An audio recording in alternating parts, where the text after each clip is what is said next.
Bonjour à tous et bienvenue sur Allo fait dodo, le podcast SOS des parents qui vous aide à vous sentir épanoui, reposé et surtout serein dans votre rôle de parent. Parce que nous sommes convaincus que la famille est un tout, où chaque membre a sa place et où le mal-être de l'un impacte le bonheur commun, nous vous proposons ici une approche à 360 degrés de la famille. Nous vous parlons de votre quotidien sous tous ses angles. Vos enfants, vous, en tant que parents, mais aussi et surtout la qualité de la relation sont au cœur des sujets de chaque épisode. Toutes les semaines, je reçois des experts, des consultantes et des consultants, des professionnels de la petite enfance qui, à l'image de Caroline Ferriol, fondatrice du village Fait Dodo, ont tous en commun d'être passionnés et profondément bienveillants dans leur approche et leurs conseils. Nous parcourons ensemble les sujets qui vous intéressent, vous intriguent et vous troublent parfois. Car oui, en tant que parent, de nouvelles questions émergent chaque jour et les bonnes réponses font toute la différence. Très bonne écoute à toutes et à tous. Aujourd'hui, je reçois Camille-Hélène Lamarre, qui est naturopathe, qui fait partie du village Fait Dodo, notre réseau d'accompagnement parental que Caroline Ferriol a créé autour de Fait Dodo, autour du sommeil des bébés et des enfants et qui aujourd'hui englobe un certain nombre de professionnels autour de la périnatalité. Aujourd'hui, avec Camille-Hélène, nous allons aborder la problématique suivante, à savoir comment gérer les maux de l'hiver chez les jeunes enfants grâce à la naturopathie. Donc si vous en avez marre que vos enfants soient toujours le nez pris, soient malades tout l'automne, tout l'hiver, et si vous ne savez pas forcément quoi faire en dehors de leur moucher le nez, eh bien vous allez découvrir un certain nombre de bonnes pratiques pour venir renforcer l'immunité de votre enfant et puis savoir quoi faire lorsque vos enfants tombent malades. Je vous laisse avec Camille-Hélène et son expertise en naturopathie. Bonjour Camille-Hélène. Bonjour Aurélie. Je suis ravie de te recevoir sur ce nouvel épisode d'Allo fait dodo. Camille-Hélène, c'est la deuxième fois que je te reçois, mais cette fois-ci, ce n'est pas pour parler de ton expérience de maman, parce que tu nous avais fait un joli témoignage il y a un peu plus d'un an de cela, par rapport à un accompagnement sommeil que tu avais vu avec ton petit garçon que tu avais eu. Mais aujourd'hui, tu vas nous présenter une autre facette, une autre de tes casquettes, puisque tu es naturopathe. Et tu avais envie de nous parler des enfants, des maux de l'hiver, puisque là, on est en automne, on va bientôt arriver en hiver, et effectivement, surtout avec la rentrée de septembre, et puis ces périodes hivernales, eh bien, les enfants, ils ont souvent tout le temps le nez pris, ils ont souvent plein de maux à droite à gauche.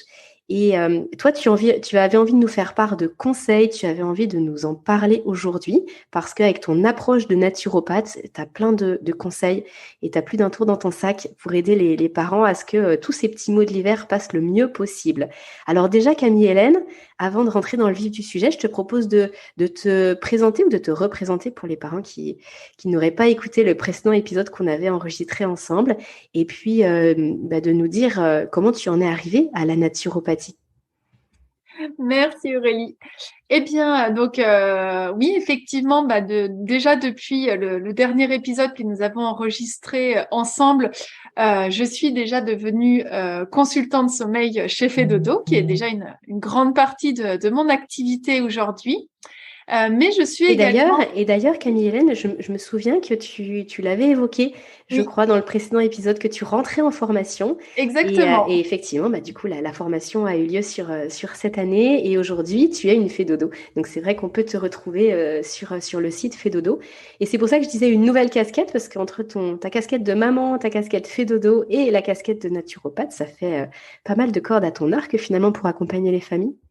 Oui, donc voilà, donc cette autre casquette, voilà, de naturopathe, où je me suis spécialisée aussi vraiment dans tout l'accompagnement vraiment de la femme enceinte, c'est-à-dire depuis le désir de grossesse jusqu'au postpartum, et puis un petit peu en conséquence avec les enfants aussi. Donc en plus de ma formation de de base, on va dire, de naturopathe au Sénato, je me suis vraiment formée à la pédiatrie, ce qu'on pourrait appeler peut-être la naturopédiatrie, en fait, vraiment comment venir accompagner les jeunes enfants dans tout ce qu'ils peuvent vivre au quotidien en fait. Voilà, je suis aussi également aromatologue et donc je me suis aussi formée voilà sur toute l'utilisation des huiles essentielles, des hydrolats, tout ce qui tourne un petit peu aussi autour des plantes pour à la fois les femmes enceintes et les enfants, jeunes enfants, voilà. Ah, c'est intéressant que tu parles des huiles essentielles, pardon, parce qu'effectivement, dans mon imaginaire, peut-être, mais j'avais l'impression que pour tout ce qui était femme enceinte et enfant, eh bien, on n'y touchait pas trop aux huiles essentielles. Alors bon, j'imagine que tu vas nous en parler un petit peu après, mais ce sera intéressant de nous détailler ça parce que, voilà, je pense qu'il y a pas mal d'idées reçues et puis peut-être aussi de choses à dire par rapport à ça. Euh, Est-ce que tu peux, Camille Hélène, nous définir ce que c'est la naturopathie pour les parents là qui nous écoutent et qui sont pas familiers avec cette approche-là? Alors oui, tout à fait. Alors la naturopathie, c'est vraiment c'est une médecine naturelle qui est voilà aujourd'hui reconnue comme une médecine traditionnelle par l'OMS. Au même titre, par exemple, que la médecine traditionnelle chinoise, la médecine ayurvédique. C'est un petit peu notre médecine traditionnelle occidentale. Voilà qui et puis c'est vraiment une pratique de santé qui est naturelle, qui est vraiment à visée aussi éducative. On vient vraiment rendre les personnes autonomes. On leur explique ce qui se passe par rapport à leur santé, afin que les gens puissent se prendre en charge vraiment eux-mêmes. Et puis, on va vraiment nous venir agir à titre idéalement de prévention.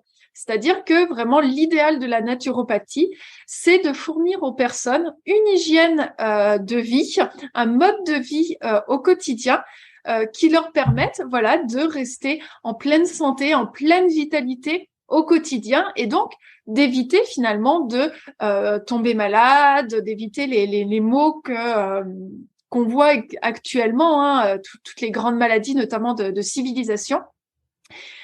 Même si malheureusement aujourd'hui dans mon cabinet, je reçois plus de personnes qui viennent me voir pour accompagner une maladie ou voilà quand on a déjà dépassé un petit peu le stade, mais vraiment la naturopathie à la base c'est vraiment de la prévention. Et puis, la naturopathie, c'est vraiment aussi quelque chose d'holistique, c'est-à-dire que effectivement, on va en premier lieu souvent s'intéresser à l'alimentation, mais on va également prendre en charge tout ce qui va être aspect émotionnel, mental, énergétique. On va vraiment aller voir sur tout l'ensemble de la personne en fait et regarder tous les plans de son être en fait, voilà dans quel contexte elle vit, qu'est-ce qu'elle vit, pour vraiment venir l'accompagner de façon globale. Hmm. Donc finalement, si je comprends bien, le patient ou le client, d'ailleurs on dit patient, client pour un naturopathe. Alors, on n'a pas le droit légalement de dire patient puisque c'est un mot qui est réservé aux médecins. Moi, j'aime bien utiliser le mot consultant en fait. Ah d'accord, dans ce sens-là. Donc en Voilà. fait, la personne, le consultant idéal, c'est la personne qui vient te voir en amont parce que tout va bien et parce qu'elle veut que ça continue à bien aller et peut-être parce que justement, elle sait pas trop pourquoi tout va bien. Donc il y a cette partie d'information et puis oui, d'accompagnement en fait vers la pleine santé. Donc ça, c'est finalement l'idéal en fait. Et puis Voilà. après, il y a les personnes qui viennent te voir parce qu'effectivement, il y a une problématique. Et là, tu vas les aider sous tous les aspects à revenir à une sorte d'équilibre. Peut-être, est-ce que c'est vrai aussi pour les tout petits, du coup, puisque là, on peut reboucler avec notre cœur du sujet. Est-ce que chez les tout petits, du coup, on peut venir en amont te voir plutôt que d'attendre qu'ils soient malades? Oui, bien sûr.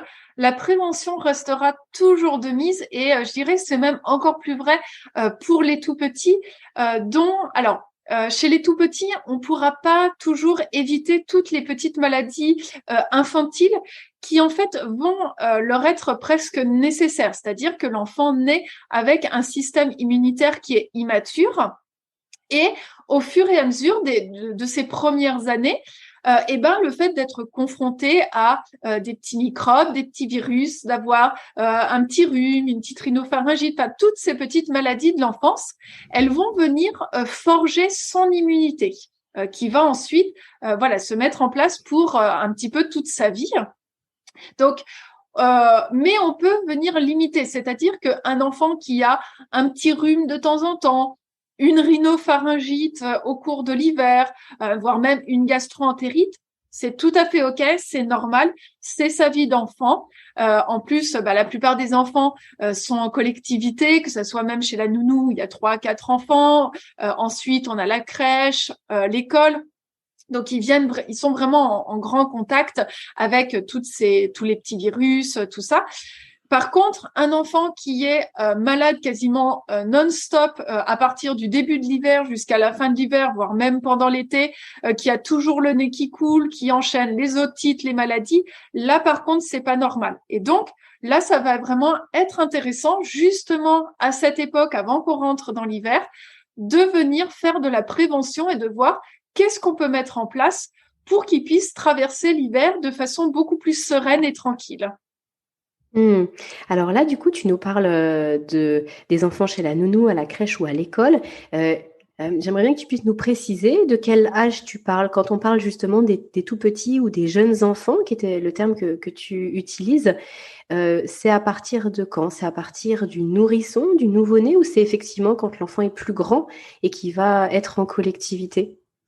Alors, la prévention, elle peut se faire à partir, je dirais, de la sortie de la maternité, de la sortie du ventre, donc depuis un tout petit nourrisson, et ça jusqu'à, finalement, on va dire les jeunes enfants, on va inclure à peu près jusqu'à 6 ans.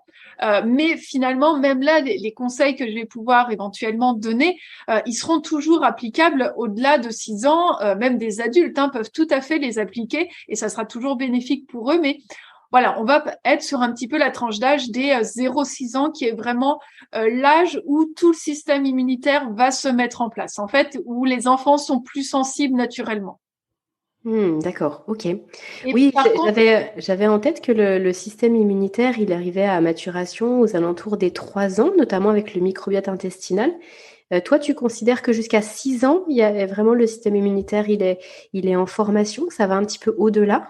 alors, oui, effectivement. Donc, d'ailleurs, c'était ce que je voulais préciser, c'est qu'on a cet âge charnière de 3 ans, effectivement, où il y a même plein de choses qu'on va pouvoir mettre en place, qu'on peut pas mettre en place avant. Après, c'est vrai que moi, je considère que même si le microbiote est en place, de toute façon, c'est quelque chose qui va évoluer toute la vie. Et on a encore, pas mal de choses qui vont se mettre en place. Moi, je dirais, ouais, jusqu'à 6 ans quand même. Mmh. OK. Peut-être que tu veux nous en dire 2 mots de ce microbiote, pour qu'on puisse vraiment bien détailler ce que c'est, en tout cas bien comprendre de quoi il s'agit, le lien entre le microbiote intestinal et puis l'immunité, c'est pas forcément si clair, si évident. Alors oui, et ça je vais vraiment beaucoup y revenir. Tout le microbiote intestinal, c'est tout l'ensemble on va dire des bactéries, mais des bonnes bactéries notamment. Quoi qu'on en a aussi des mauvaises de façon normale, tout à fait, qui forment notre intestin. Et elles vont aider en fait véritablement à venir forger en fait notre immunité. C'est-à-dire que elles vont déjà faire un effet de barrière pour éviter que des agents pathogènes puissent rentrer en fait dans notre corps, mais c'est aussi dans notre intestin que va se mettre en place près de 80% en fait de tout notre système immunitaire, donc de tous les agents qui forgent notre immunité. Donc on a plein de choses qui partent en fait de l'intestin. Et en fait, un intestin sain, c'est vraiment se garantir déjà une bonne santé en général, et c'est vraiment aussi se garantir une bonne immunité. Mmh. Alors par rapport aux tout petits, quels sont finalement les maux les plus fréquents que vont rencontrer les enfants, auxquels ils vont être exposés? Alors tu disais tout à l'heure effectivement peut-être une gastro ou un rhume par-ci par-là, c'est pas trop grave ça, voilà, en principe on sait qu'ils peuvent être exposés à ça, 1 fois ou 2 dans l'année. Est-ce qu'il y a d'autres choses à quoi ils sont exposés, les petits, et finalement, à quoi peuvent s'attendre les parents d'enfants qui, peut-être, justement, vont entrer en collectivité avec un petit peu plus de risques? Alors, on va retrouver déjà alors les classiques rhume, nez bouché ou nez qui coule. On va avoir évidemment pareil tout ce qui va être après les troubles ORL. Donc on va avoir la toux, qu'elle soit sèche, grasse. On fera aussi un petit peu la différence. On va avoir tout ce qui va justement être les rhinopharyngites, les sinusites, les laryngites.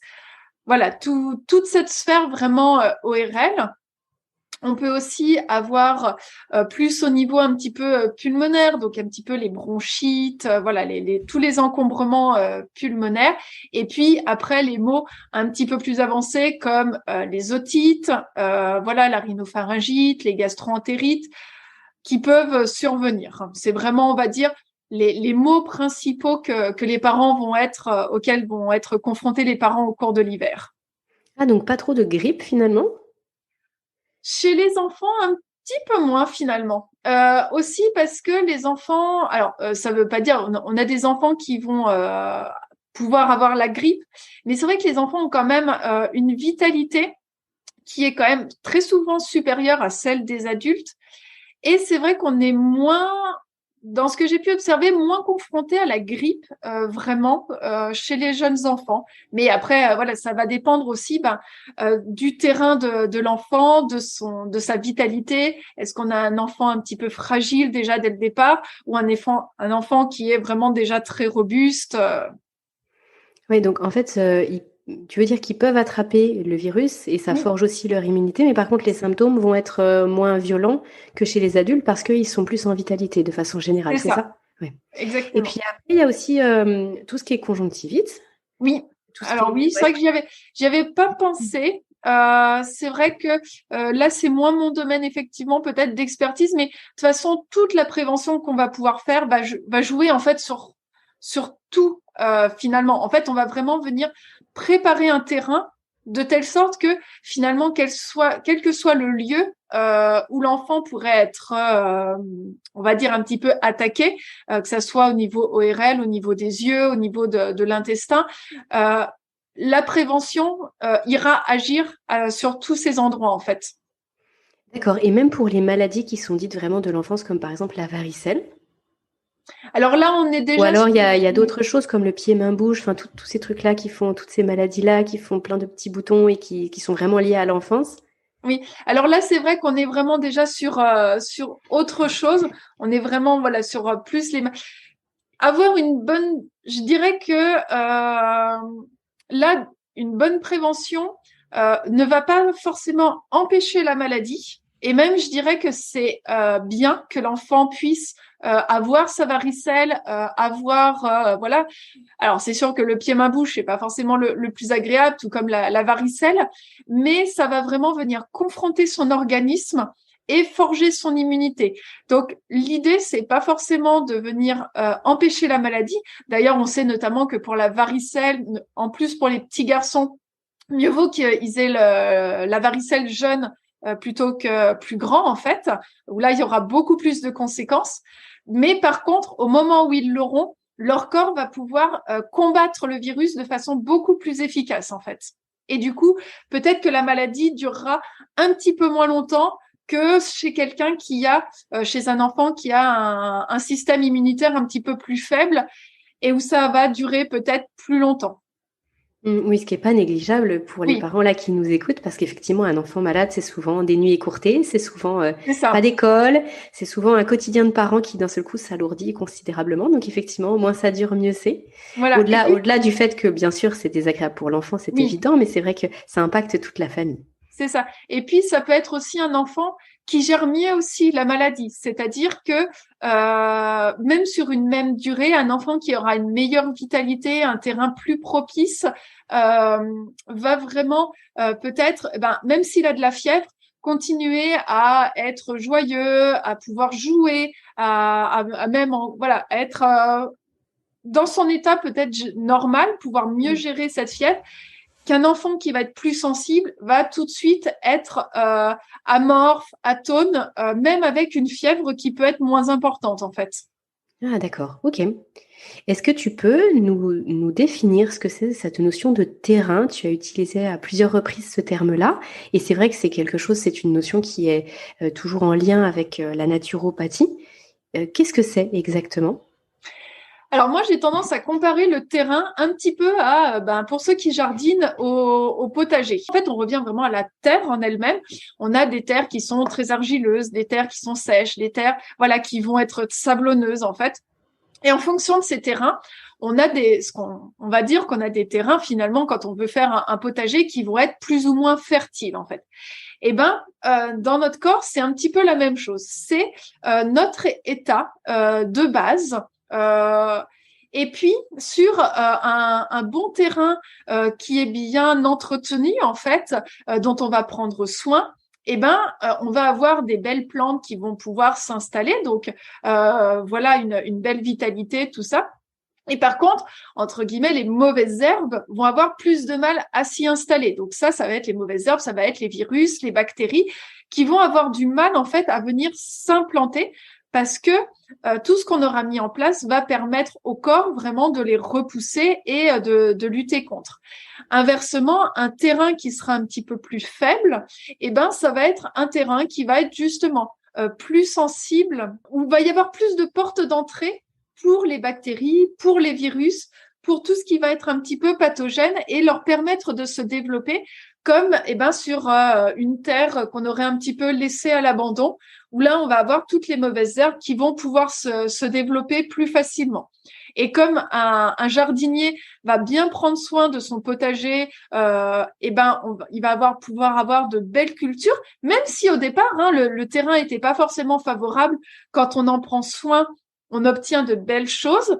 Et inversement, un jardinier qui va, par exemple, lancer plein de pesticides sur son terrain, qui va oublier d'enlever un petit peu tout ce qui peut être envahissant, forcément, il aura quelque chose de moins beau, de moins agréable.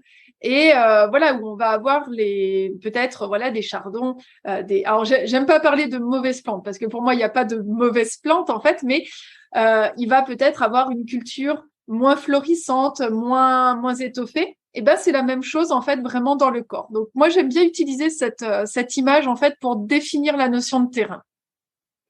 Alors justement, est-ce que tu peux nous dire maintenant comment on vient faire, enfin, qu'est-ce qu'on vient faire pour prévenir, ces maux de l'hiver? Donc pour reprendre ton parallèle, Mhm. comment on fait pour, avoir un potager en bonne santé et florissant?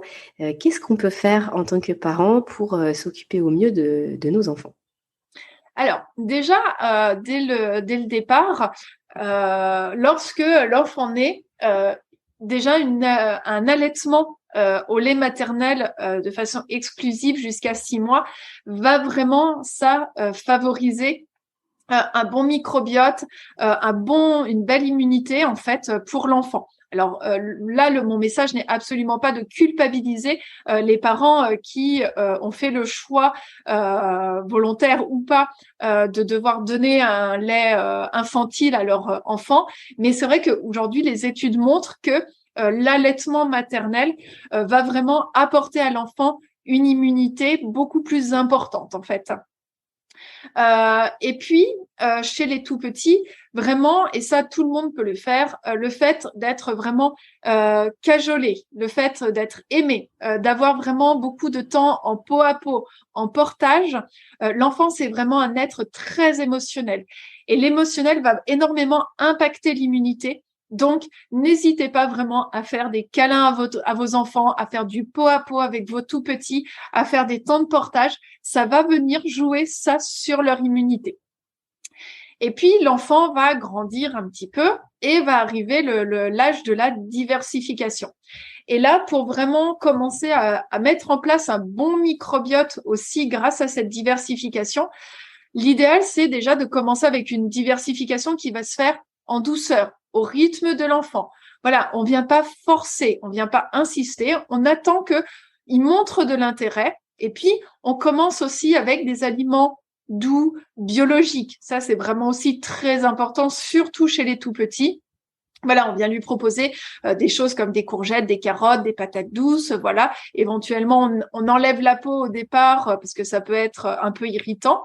Et puis, bien introduire toutes les classes d'aliments au bon moment aussi. Voilà, donc une bonne diversification, ça va jouer à l'installation d'un bon microbiote. On va avoir aussi tout ce qui va être... alors, je vais revenir un petit peu sur l'alimentation après, mais déjà aussi tout un environnement bactérien qui soit riche et diversifié. Par exemple, il y a des études qui ont montré que les enfants qui sont élevés dans des fermes ont donc soumis voilà aux animaux, à tout ce qui peut y avoir, hein, pas dans un milieu complètement aseptisé, ont une immunité beaucoup plus forte puisqu'ils vont être confrontés naturellement à plus de choses. Donc vraiment, alors c'est sûr que l'hygiène des mains avant, après le repas, c'est important, mais une aseptisation ou un excès d'hygiène peut entraîner en fait l'effet inverse et exposer notamment à des troubles immunitaires comme après de l'asthme, des allergies. Et puis quand on utilise des produits pour nettoyer la maison, tout ça, bien veiller toujours à utiliser des produits hypoallergéniques écolabellisés. Et puis un petit point aussi qu'on pense pas forcément, c'est le lavage. Toujours proposer des soins qui soient doux, qui soient respectueux de la peau. La peau, c'est vraiment notre première barrière contre les microbes. On a ensuite, voilà, tout ce qui va être à l'intérieur du nez, des poumons, mais vraiment, de toute façon, si on regarde la taille de la peau, c'est vraiment la barrière la plus grande qu'on a contre les microbes. Et donc, un nettoyage excessif où tous les gels hydroalcooliques, voilà, qu'on utilise depuis quand même maintenant presque plus de 2 ans, viennent fragiliser cette peau et faire en fait un petit peu une ouverture, va laisser perméable cette peau, surtout chez les enfants qui ont une peau beaucoup plus perméable. Faire une porte d'entrée en fait pour tous ces virus, ces petites bactéries. Donc bébé, on le lave tous les 2-3 jours. Il n'y a pas besoin de venir le savonner absolument tous les jours. Et puis on utilise des produits les plus simples possibles. Si on veut lui mettre une petite lotion, on utilise un petit hydrolat. C'est très simple, ça peut être très doux. À la base des crèmes hydratantes où il y a plein d'ingrédients dedans, on va plutôt utiliser des huiles végétales. Pour les savons, choisir vraiment plutôt des savons doux ou des savons solides, saponifiés à froid, ou des shampoings aussi, plutôt que, pareil, des gels douche où on a 50 000 ingrédients dedans. Donc, on revient toujours à du simple. Donc ça, c'est une première base. Et puis, je dirais que un pilier fondamental, ça va vraiment être l'alimentation. Il faut pas oublier que nous sommes ce que nous mangeons. Chacune de nos cellules, qu'elles soient nerveuses, osseuses, immunitaires, musculaires, elle est constituée à la base par les aliments que nous mangeons. Donc forcément, on comprend bien que une alimentation saine, équilibrée, c'est vraiment un gage de vitalité, de croissance, d'une immunité solide. Et à l'inverse, un enfant qui va être en carence ou ou à l'inverse, en excès alimentaire, ça va venir fragiliser sa vitalité et sa santé. Donc, une bonne alimentation avec vraiment, voilà, on met en place des bons glucides, ça peut être des féculents, des légumineuses, des céréales semi-complètes ou complètes, qui vont apporter plus de nutriments. Ça va vraiment être essentiel. Apporter aussi des protéines qui soient bien diversifiées. Donc, on vient en alternance avec de la viande, du poisson, des œufs, des légumineuses, du quinoa. Il y a vraiment plein de choses. Bien sûr, encore plus sur les produits animaux, on fait attention vraiment à la qualité. Là, vraiment, ne venez pas lésiner sur la qualité de l'alimentation pour un enfant. Tout ce que l'animal va manger va se retrouver dans le corps de l'enfant. Et lui, il y est encore plus sensible que vous. Donc, si l'animal a mangé des hormones, a mangé un poisson avec plein de métaux lourds, voilà, des choses comme ça, ou même l'alimentation d'un animal à base de pesticides, dites-vous bien que tout ça va se retrouver dans son corps et va se retrouver à un moment ou à un autre dans ses cellules. Donc, ça va être important. Et puis, à partir de 3 ans aussi, n'hésitez pas à proposer à l'enfant des crustacés. Voilà, c'est vraiment une bombe de minéraux, tout ce qui est les coquillages, les crustacés. Hein, on retrouve du zinc, du magnésium. Par contre, voilà, on fait très attention avant l'âge de 3 ans. Dans l'alimentation aussi, ce qui va être très important, ça va être tous les bons lipides et surtout vraiment les oméga 3. Les oméga 3, ce sont des éléments qui sont anti-inflammatoires et aussi des régulateurs émotionnels. Donc, comme le corps, dans son système en fait de défense immunitaire, est très basé sur tout ce qui est l'inflammation en fait pour venir détruire. Déjà avoir un terrain qui est anti-inflammatoire, ça va permettre voilà, de venir combattre en fait quand il y a une trop forte inflammation et de limiter les dégâts aussi que cette inflammation peut faire. Et puis, on l'a vu, hein, vraiment tout le rôle émotionnel en fait peut avoir un impact aussi sur le microbiote. En fait, vraiment on a ce double on va dire ce double échange entre le microbiote et le cerveau. C'est-à-dire que combien de fois, quand on est stressé, on a mal au ventre. Donc, on voit vraiment l'impact de tout l'émotionnel sur notre microbiote, sur notre ventre. Et inversement, lorsque le ventre va pas bien, on n'arrive pas à se sentir bien, à se sentir épanoui. Donc, on a vraiment ce double échange. Et donc, le fait de venir accompagner les enfants à une bonne gestion émotionnelle aussi, notamment avec les oméga 3, ça va les aider à renforcer leur immunité. Donc, comment apporter des bons oméga 3 aux enfants? Pensez vraiment déjà aux petits poissons gras, donc tout ce qui va être les maquereaux, les sardines. Proposez-en au moins 1 à 2 portions par semaine à vos enfants. Et puis, vous avez aussi toutes les graines oléagineuses, comme les graines de lin, les graines de chanvre, les noix. On est en plein dans la saison, en plus, là, des noix en ce moment. Les graines de chia aussi. Et ça, vous pouvez en apporter même, 1, 2 cuillères à soupe par jour à vos enfants, ou alors sous forme d'huile végétale aussi.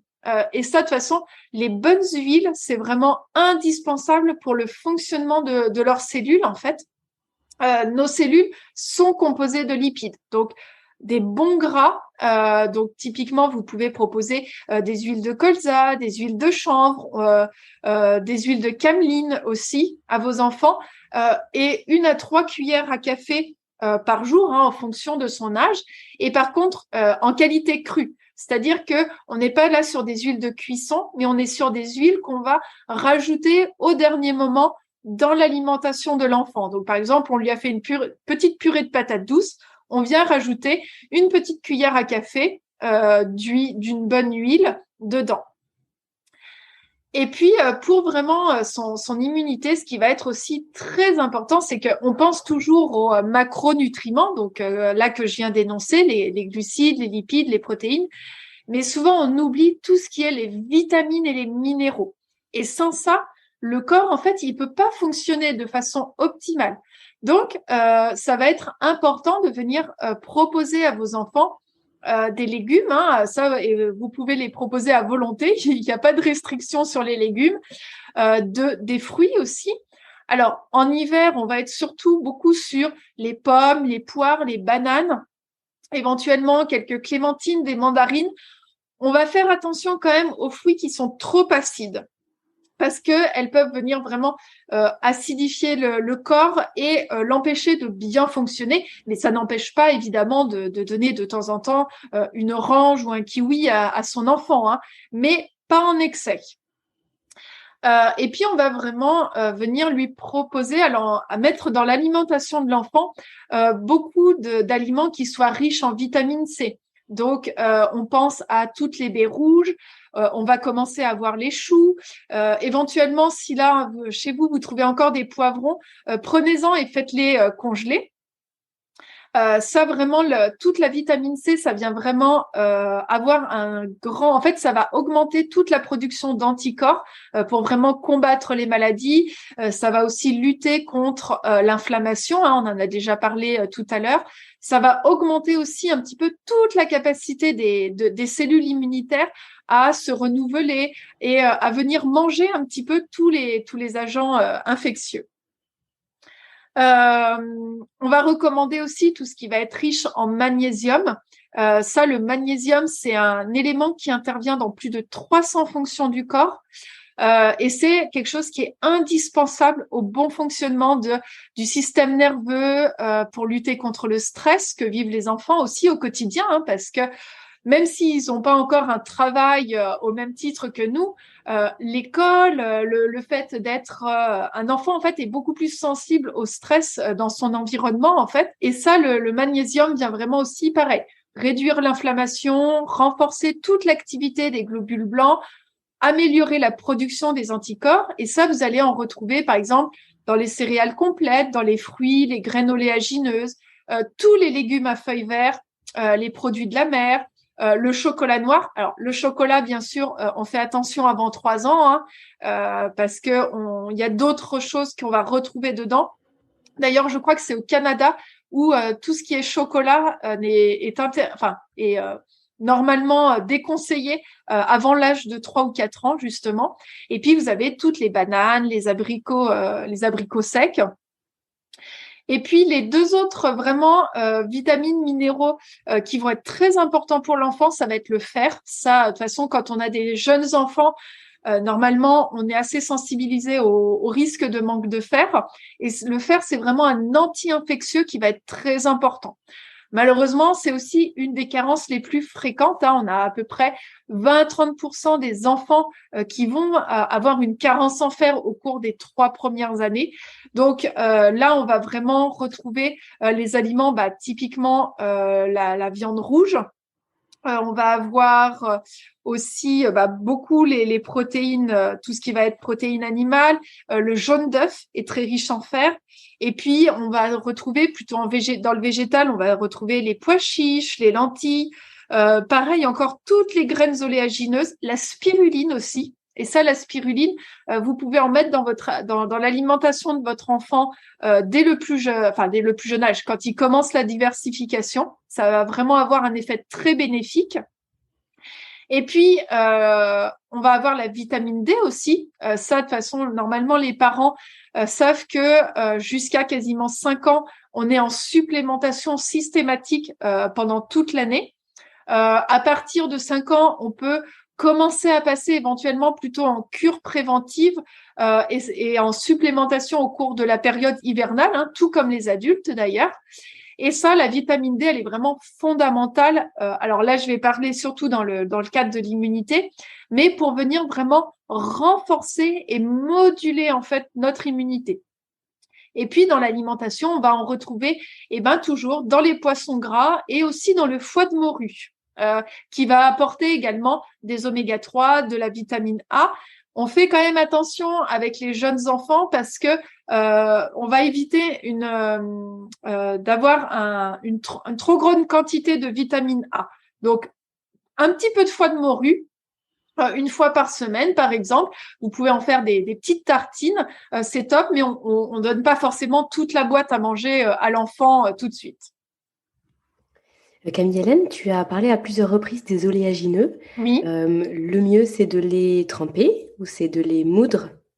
Alors, on va moduler en fonction déjà de l'âge de l'enfant. C'est-à-dire que chez un tout petit, qui n'a pas encore toutes les capacités vraiment pour bien mâcher, on va éviter bien sûr de les donner entières. Donc là, vous pouvez tout à fait présenter les oléagineux à l'enfant sous forme de purée. Des purées d'amandes, des purées de noisettes, des noix de Et à cajou. partir de quel âge, ça, pour le coup? Parce que j'avais souvenir que c'était à partir d'un certain âge, peut-être 18 mois, et pas en dessous. Qu'est-ce que toi, tu en penses? En fait, il va falloir les oléagineux, ce sont des allergènes potentiels. C'est pour ça, Donc oui. ça, en fait, on va venir les introduire comme tous les allergènes, donc petit à petit, mais ça, normalement, on peut les introduire dès le début de la diversification, au départ en toute petite quantité, et on va faire comme tous les allergènes, on va en présenter pendant 3 jours une petite quantité et voir est-ce que l'enfant réagit à ça. S'il n'y a pas de réaction, il n'y a aucun souci. Moi, en tant que maman, mon fils mange des purées d'oléagineux depuis ces 6 mois où il a été diversifié sans aucune problématique. Mais on fait quand même toujours attention aux risques allergènes, évidemment. Et après, une fois que l'enfant est en capacité de pouvoir, alors effectivement, au départ, on pourra peut-être les moudre aussi. Par exemple, quand on fait un gâteau, on peut remplacer une partie de la farine par de la poudre d'amande, de la poudre de noisette. Mais idéalement, c'est vrai que lorsque l'enfant est en capacité de pouvoir les manger de façon entière, et ça, c'est valable aussi pour les adultes, la version trempée sera toujours bien meilleure. C'est-à-dire qu'en fait, les oléagineux, ils possèdent en fait des antinutriments et aussi un peu d'acide phytique qui va empêcher en fait l'amande, la noisette de venir germer. C'est ce qui nous permet notamment de pouvoir les garder assez longtemps. Mais ces antinutriments et notamment des inhibiteurs d'enzymes, quand on va les manger sans les faire tremper, en fait, elles vont venir inhiber nos propres enzymes digestives, en fait. Et du coup, en fait, c'est dommage parce que on va pas pouvoir profiter de tous leurs nutriments. Alors que si on les fait tremper pendant une nuit, par exemple, donc par exemple pour les amandes, les noisettes, c'est bien de les faire tremper éventuellement pendant 12 heures. Donc souvent, on les met le soir avant d'aller se coucher, puis on peut les manger dès le lendemain. En plus, pour les amandes, ça permet d'enlever plus facilement la peau qui peut des fois être un petit peu difficile à digérer. Et ça, en fait, la graine, enfin la graine oléagineuse, elle va se dire au moment où elle est trempée, ça y est, se sentir comme si c'était le printemps. Et pour elle, ça va signifier, OK, je vais commencer à germer. Et donc, on a tous ces inhibiteurs d'enzymes, cet acide phytique qui vont migrer dans l'eau. Et la graine, en fait, va commencer un petit peu à se transformer. Alors, c'est sûr qu'on va pas forcément voir le germe dès le lendemain, mais on a une sorte de pré-germination qui va être vraiment bien bénéfique, bien plus bénéfique, en fait, sur l'assimilation de tous leurs minéraux, de toutes leurs propriétés, en fait. Et puis, en plus, c'est un petit goût très agréable. On retrouve beaucoup plus le goût de l'amande fraîche, de la noisette fraîche. Oui, la texture change, mais le goût change aussi, du coup. Camille, Hélène, là, tu nous as fait un topo de tout ce qu'on pouvait mettre en place en termes de prévention pour que, justement, le terrain soit le meilleur possible et puis que les jeunes enfants puissent être le plus préparés possible par rapport au virus et aux microbes. Qu'est-ce qu'on fait s'ils sont malades? Donc là, pour les parents qui t'écoutent et qui se disent, mais moi, mon enfant, il est déjà malade. Alors, qu'est-ce que je fais? Parce qu'effectivement, comme tu l'indiquais en plus en début d'échange, c'est quand même nécessaire et on ne pourra pas empêcher que les enfants tombent malades, même si on fait en sorte que tout ce que tu as cité soit le plus optimal possible pour eux, ils vont quand même être confrontés à des nouveaux virus, donc leur corps va quand même réagir. Du coup, qu'est-ce qu'on fait? Qu'est-ce qu'on peut mettre en place quand ils sont malades pour que ce soit le moins pénible possible, que ça ne dégénère pas, que ça se règle le plus vite possible? Alors, si je puis juste me permettre, Aurélie, avant d'aborder vraiment la partie, qu'est-ce qu'on fait quand l'enfant est malade, il y avait juste 2-3 petits points que je voulais supplémentaires à aborder pour la prévention. Ah, au niveau de la prévention, d'accord. Voilà. Je pensais que tu nous avais balayé pas mal de choses, mais voilà, oui, c'était... J'avais parlé de l'alimentation. L'alimentation. Mais typiquement, par exemple, on va vraiment aussi favoriser, c'est une hygiène de vie favorable à l'immunité. Et ça, en tant que consultant de sommeil, je ne peux que le vanter. Ça va être un sommeil et des siestes de qualité. Des enfants qui sont levés trop tôt, qui sont couchés trop tard, ça va être des enfants qui vont avoir un système immunitaire affaibli. Parce qu'en fait, c'est vraiment la nuit et pendant les temps de repos que le système immunitaire et l'organisme tout entier va venir se renforcer. Donc vraiment, une des préventions, si vous voulez, des enfants en bonne santé cet hiver, faites-les dormir. Et vous avez tout fait dodo si vos enfants ont des problématiques de sommeil. Et puis, ne pas oublier aussi de faire des bains de soleil, toujours pour favoriser cette vitamine D. Donc, quand on est l'été, on s'expose pendant 15 minutes sur peau nue, 45 minutes plutôt les jours où il va faire gris. Mais c'est toujours très important de sortir, de s'oxygéner aussi.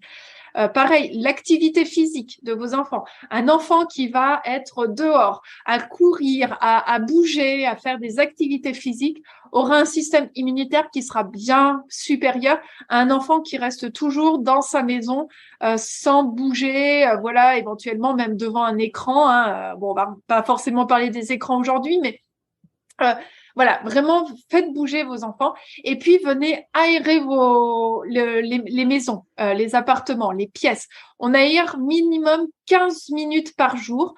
Pareil, les matelas, on n'oublie pas de les aérer à air, vraiment à l'air frais en fait, au moins 4 fois par an. On aspire les couettes, on pense à les laver, à laver les oreillers, à laver les doudous aussi, les coussins. Tout ça, on n'oublie pas.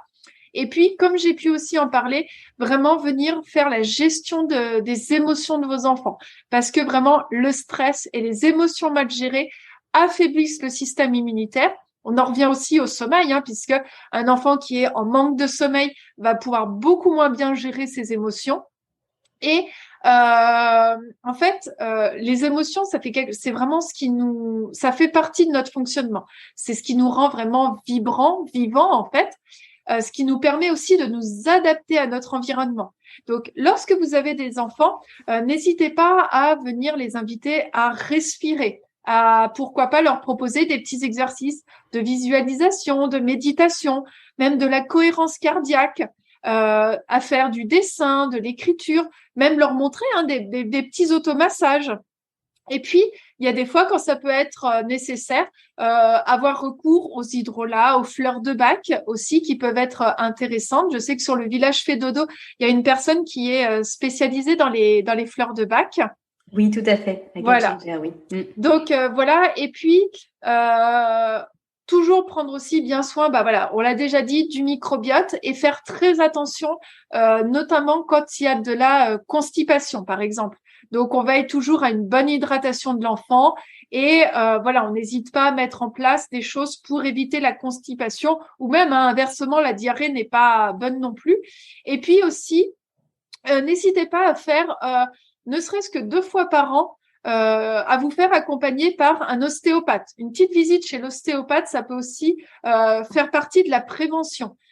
Ou avec un kinésithérapeute aussi, si on sait que l'enfant est sensible au niveau des poumons ou de toute la sphère ORL. Un homéopathe, voilà, on se fait accompagner aussi. Ça peut vraiment jouer dans toute la prévention. Et puis, bah, après, quand bébé est malade, alors, déjà, ce qu'il faut savoir, c'est que voilà, quand un enfant est malade, il va y avoir énormément de mécanismes immunitaires qui vont se mettre en marche pour lutter contre les attaques virales, contre les attaques microbiennes. Et en naturopathie, en fait, on va venir accompagner et renforcer en fait ces efforts naturels de guérison et de réparation de l'organisme. Par contre, je précise vraiment un point qui est important, c'est que la naturopathie ne se substitue en aucun cas à la médecine.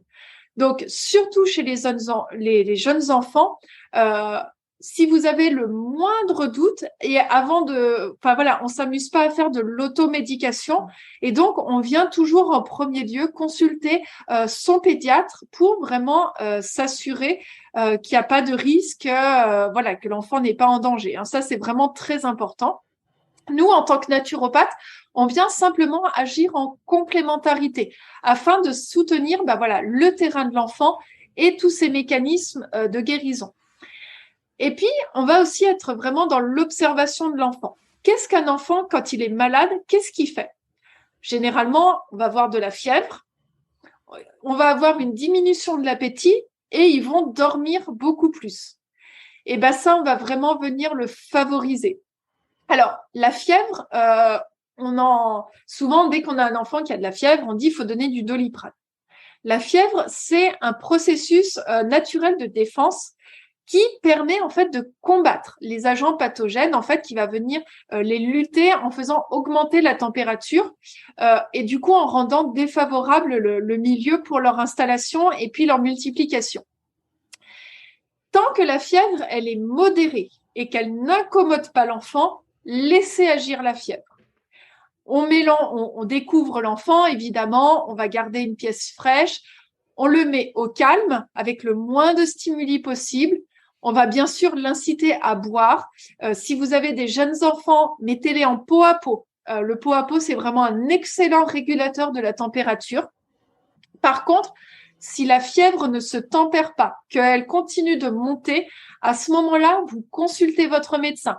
Parce que chez les enfants, chez les nourrissons en bas âge, chez les enfants en bas âge et les nourrissons, vraiment une élévation trop importante est dangereuse. Ça peut vraiment provoquer des troubles chez l'enfant, j'ai perdu le mot,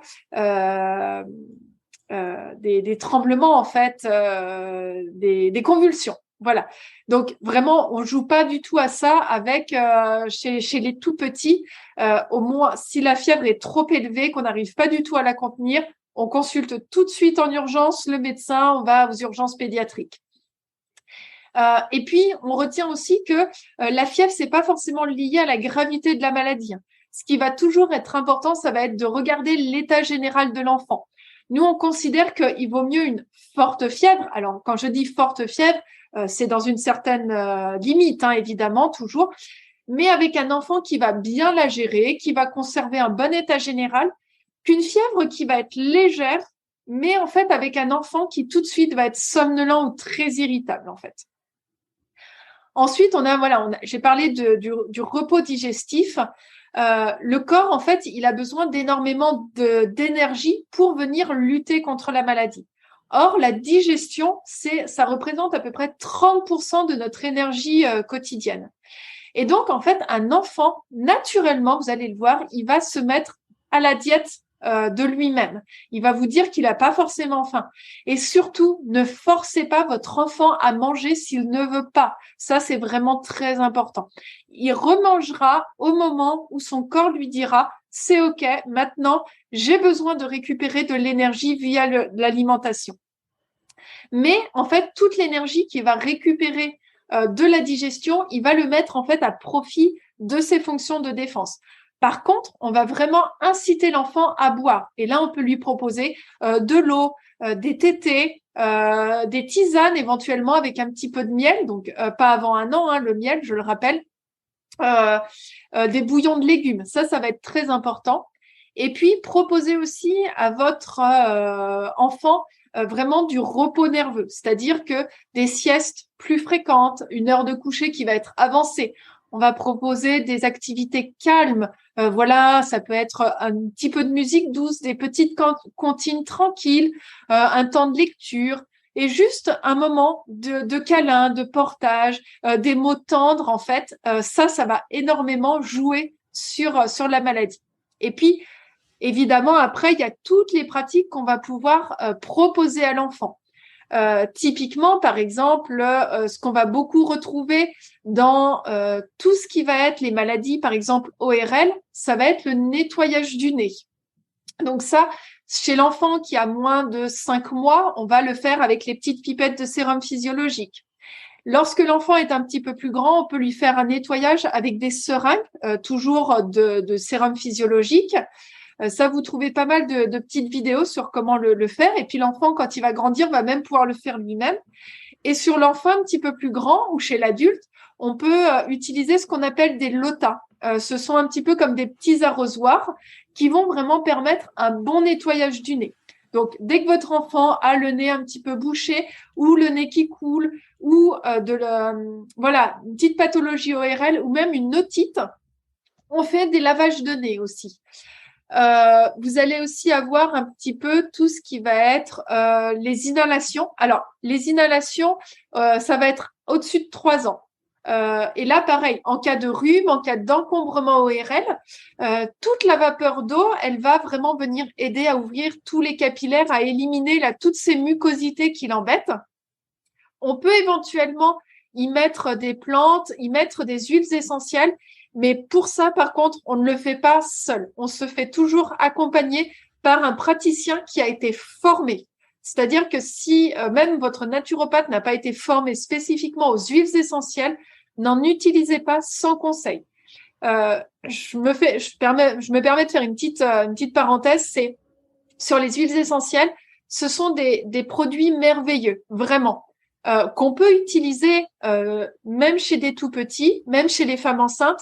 Mais par contre, il faut vraiment se faire accompagner parce que ce sont aussi des produits qui sont très concentrés et où on peut faire énormément de dégâts. On peut même provoquer la mort d'un enfant.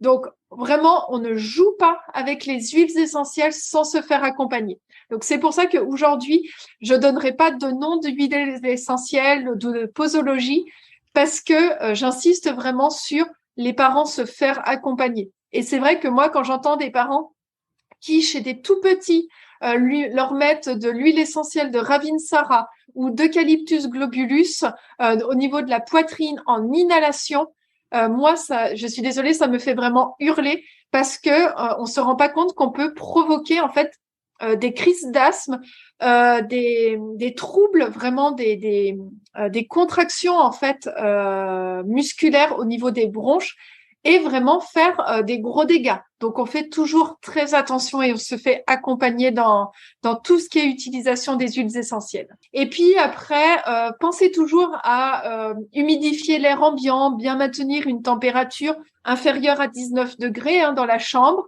Si l'enfant a vraiment, par exemple, le nez bouché, on peut venir temporairement surélever aussi un petit peu sa tête pour dormir. Et puis, vous allez avoir plein d'outils également qui vont être très aidants. Mais là, je vous invite toujours aussi à vous tourner vers un naturopathe qui soit formé vraiment bien, avec par exemple des inhalations de thym, de serpolet, même des cataplasmes d'oignon ou d'argile verte au niveau de la gorge, au niveau des oreilles, en cas d'otite par exemple. Alors, je précise aussi, pareil, en cas d'otite, on ne met jamais rien dans l'oreille. Voilà, on peut même aussi faire, par exemple, des bains de bras chauds. Ça va en fait venir faire une petite dérivation de la température. Donc, quand l'enfant est vraiment bien encombré, ça peut être très, très utile. Et puis, un dernier petit élément aussi, quand on est sur tous les troubles avec beaucoup de mucosité, c'est-à-dire l'enfant qui se mouche ou pareil, par exemple, qui a une toux très grasse, tout ça, limiter aussi les éléments, ce qu'on appelle mucoproducteurs. Donc, ça va être tous les aliments comme les laitages, le gluten. Vraiment, on va limiter. Enfin, voilà, dès que le nez qui coule, venez diminuer les laitages, par exemple. Vous allez vraiment voir la différence. Ça ne veut pas dire de les supprimer complètement. Voyez quel est l'effet sur l'enfant, mais c'est un bon réflexe à avoir. Et après, oui, on peut de toute façon même tester et les supprimer pendant 1 ou 2 jours et puis on voit ce qui se passe. Oui. L'enfant n'en sera pas, Non. voilà, n'en sera de toute façon pas lésé. Et puis en plus, comme tu disais, si de toute façon il n'a pas très faim, dans l'idée, ce sera pas trop gênant. Oui, effectivement, même j'avais entendu dire, mais tu peux me dire ce que tu en penses, que même les céréales au sens large, la journée où vraiment l'enfant il mouche beaucoup, il est vraiment pas bien, ça rajoute en fait du mucus et il est préférable d'attendre le lendemain ou le surlendemain. C'est ça. Ça fait partie de ces aliments que tu dis, que tu nommes mucoproducteurs du coup. Voilà, exactement. Et puis, il y a aussi un dernier petit outil qui est super, c'est la bouillotte. Alors, la bouillotte ou aussi un petit peu les bains.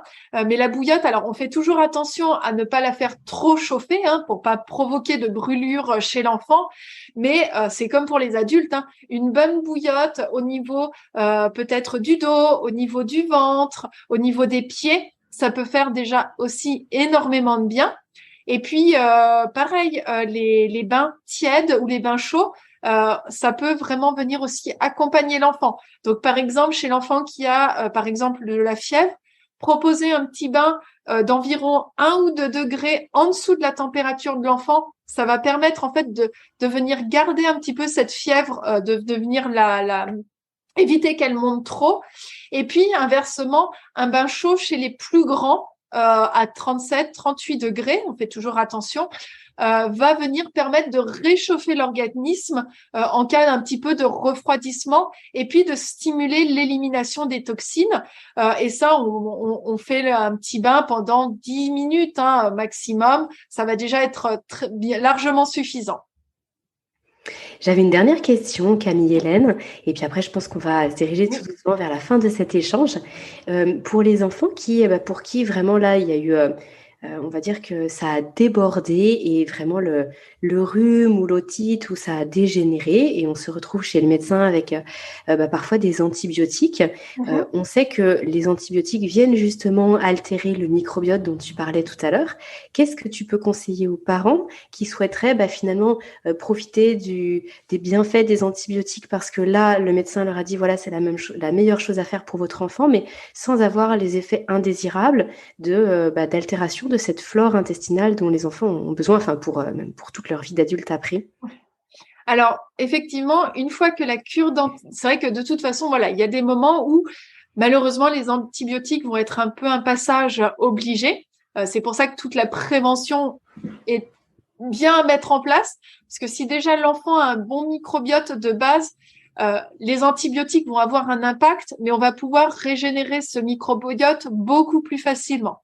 Et puis, une fois que la cure est terminée, à ce moment-là, on va venir faire une cure de probiotiques adaptée vraiment spécifiquement à l'enfant. Pareil, n'hésitez pas toujours à vous faire accompagner par un praticien de santé qualifié pour ne pas faire d'erreur. Et puis, vous pouvez venir avec la spiruline. La spiruline, elle va vraiment permettre en fait un nettoyage aussi de tout l'intestin. Alors ça va pas venir réensemencer, mais en fait, on va faire un petit nettoyage. Et avec les probiotiques, on va venir réensemencer la flore intestinale. Vous pouvez aussi, par exemple, mettre dans l'alimentation de l'enfant un petit peu d'aliments lactofermentés. Le plus connu, souvent, c'est la choucroute crue. Donc, on n'en met pas des grosses quantités, mais on peut en mettre une petite cuillère à café avec son plat de midi, son plat du soir. Et ça, c'est vraiment plein de très bons ferments, de probiotiques naturels qui vont aider à venir réensemencer tout son corps en fait. Et puis bien sûr, on garde les fruits, les légumes crus, voilà, tout ça, ça va vraiment aider à ce que l'enfant puisse récupérer un bon microbiote.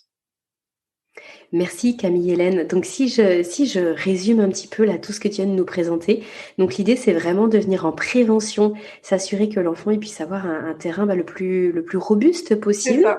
Mais quand il tombera malade, parce que forcément ça va arriver, on va pouvoir mettre en place tout ce que tu nous as là présenté. Et si c'était un virus, on va dire, assez vaillant et malgré tout qu'il y a des antibiotiques ou alors que l'enfant fait beaucoup de fièvre ou alors qu'il y a des choses pas cool en fait pour lui et pour toute la famille, eh bien on peut utiliser là les probiotiques, on peut se servir de l'alimentation, on peut se servir du portage ou en tout cas de la proximité et des câlins avec l'enfant pour justement qu'il se sente aussi en sécurité et que son système immunitaire puisse bien fonctionner et faire attention à tout l'environnement dans lequel il est, parce que finalement l'immunité c'est pas seulement les globules blancs, mais c'est bien plus large, et c'est ce que tu nous as présenté là aujourd'hui, c'est que finalement tout dans son entourage et dans son environnement va pouvoir l'aider à passer cette épreuve le mieux possible.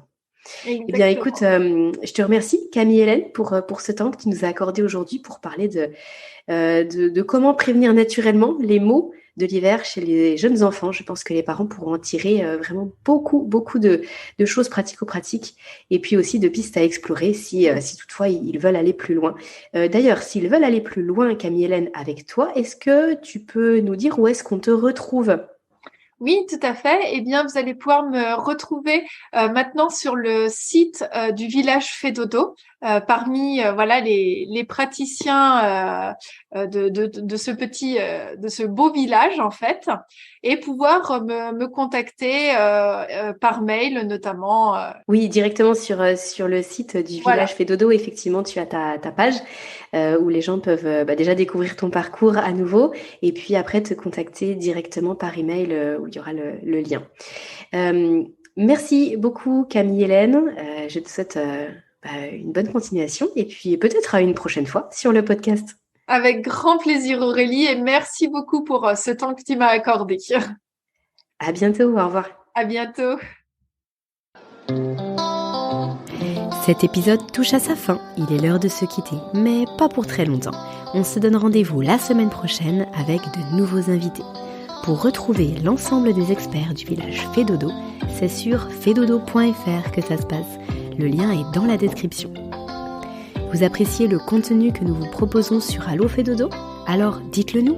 Sous forme de commentaires, de partages ou de petites étoiles, vous participez à soutenir le podcast et à le rendre encore plus visible sur l'ensemble des plateformes. Merci et à très bientôt.